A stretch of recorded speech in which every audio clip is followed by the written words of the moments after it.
Don't forget to like, share, comment and subscribe to Sayyid Saad Qadri.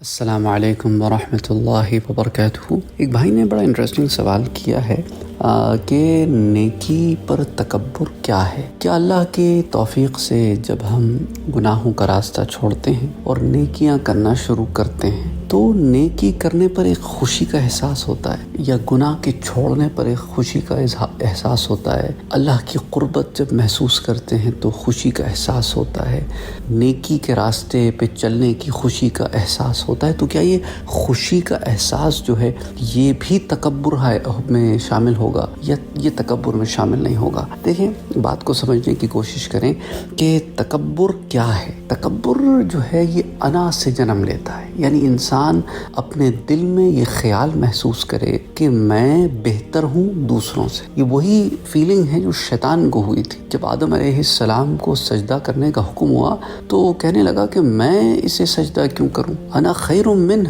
میں تو اس سے بہتر ہوں.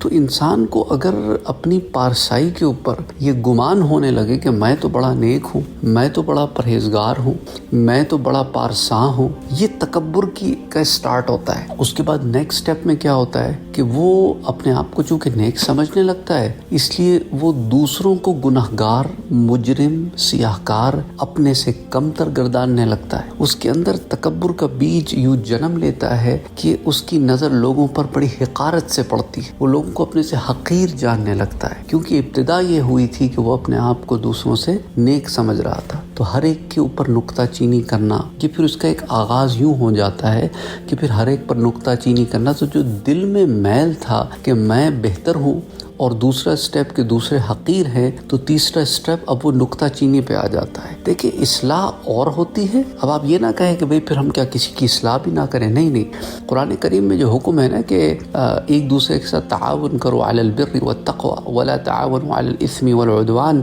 کہ گناہوں میں ایک دوسرے کے ساتھ جو ہے کوآپریشن نہ کرو, ایک دوسرے کی مدد نہ کرو, معاونت نہ کرو. تو اب یہ جو کوآپریشن کا معاملہ یہ الگ ہے. یہ دیکھنا بڑی فائن لائنز ہیں, اور یہ بھی شیطان کا ایک جال ہوتا ہے کہ وہ آپ کو ایک فائن لائن کے بارے میں کسی شک اور شبہ میں ڈال دیتا ہے تو آپ اس سے بھی جاتے ہو. تو کوآپریٹ کرنا اور بات ہوتی ہے, اور کسی کی اصلاح کرنا اور بات ہوتی ہے, اور کسی کی تذلیل کرنا اور بات ہوتی ہے. اور آپ اس کو بڑی آسانی سے ڈیفرینشیٹ کر سکتے ہیں کہ آپ کسی کی اصلاح کر رہے ہیں تو آپ کی دل کی کیفیت کیا ہے.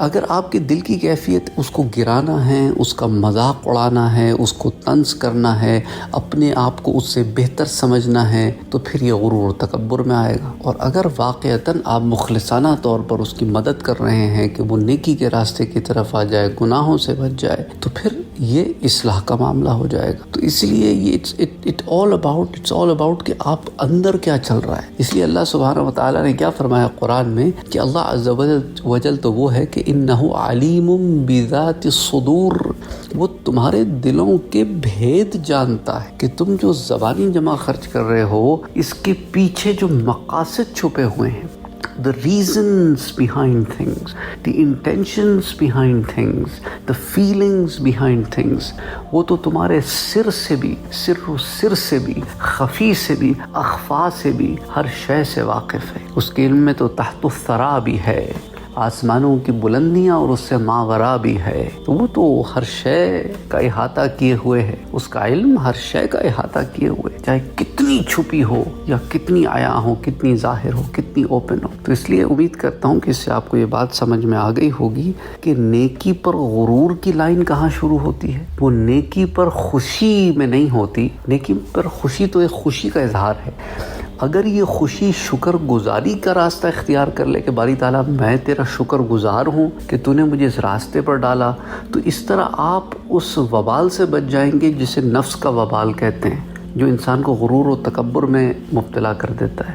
کیونکہ شکر گزاری جو ہے وہ غرور و تکبر کا الٹ ہے. شکر گزاری انکساری پیدا کرتی ہے اور انکساری جو ہے وہ غرور کا الٹ ہے. تو اس طرح آپ اپنے آپ کو بچا سکتے ہیں. یوں نفس کی اصلاح کر سکتے ہیں۔ وہ کہتے ہیں کہ شیطان جو ہے نا، وہ خطوات الشیطان جو ہے نا، جیسا قرآن میں آتا ہے کہ خطوات شیطان کے پھندے جو ہیں، اس کے دام جو ہیں، یہ نفس کے اوپر جو پھینکتا ہے، الذی یوسوس فی صدور الناس من الجنۃ والناس، تو یہ جو وسوسے آتے ہیں نا، ان سے لڑنا، ان کو سمجھنا، یہ ایک بہت ضروری عمل ہے۔ اس لیے اللہ سبحانہ و تعالی نے قرآن کریم میں انسان کی ذات کو کائنات سے کمپیئر کیا کہ کائنات جتنی وسیع اور کمپلیکیٹڈ ہے، انسان کی اپنی ذات بھی بڑی وسیع اور کمپلیکیٹڈ ہے۔ اس لیے بہت ضروری ہے کہ انسان اپنے آپ کے ساتھ بھی وقت گزارے، کہ اپنے اندر بھی انسان چاہے تو ڈوب جائے، ایک گہرا سمندر ہے، اپنے من میں ڈوب کر پا جا سراغ زندگی ہے۔ یہ جو خودی کا فلسفہ اقبال نے پڑھایا، یہ بہت ہی وسیع فلسفہ ہے۔